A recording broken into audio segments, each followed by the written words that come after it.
उत्तराखंड की सबसे लंबी नदी जिस नदी का नाम है काली नदी। तो आइए जाने इस नदी का उद्गम और इसकी पौराणिक कथाओं के बारे में। भारत के उत्तराखंड में और उत्तर प्रदेश राज्य में बहने वाली एक नदी है जिस नदी का नाम है काली नदी। काली नदी को 3 नामों से जाना जाता है। पहला है महाकाली, दूसरा है काली गंगा, तीसरा है शारदा या सरयू नदी, जो अन्य नदियों या अन्य राज्यों के संपर्क में आकर इनका नाम बदल जाता है। आगे आपको पता लगेगा कि यह नदी कब किस नाम से जानी जाती है।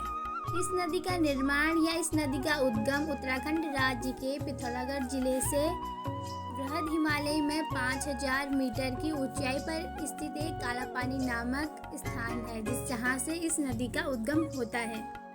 और इस नदी को अपना नाम लिपुरेख दर्रे के निकट भारत और तिब्बत की सीमा पर स्थित काली माता के नाम पर एक मंदिर स्थित है जहां से इस नदी को अपना नाम मिलता है। यह नदी नेपाल के साथ भारत के निरंतर पूर्वी सीमा बनाती है जहां से इसे महाकाली के नाम से जाना जाता है। जिसके बाद यह उत्तराखंड और उत्तर प्रदेश के मैदानी क्षेत्रों में पहुंचकर शारदा या सरयू नदी के नाम से जानी जाती है। इसका एक बड़ा हिस्सा उत्तराखंड और शेष हिस्सा नेपाल में स्थित है। काली नदी उत्तराखंड राज्य की 4 प्रमुख नदियों में से एक है और इस नदी को उत्तराखंड के राज्य चिन्ह में भी दर्शाया गया है। काली नदी सरयू नदी की सबसे बड़ी सहायक नदी में से एक है।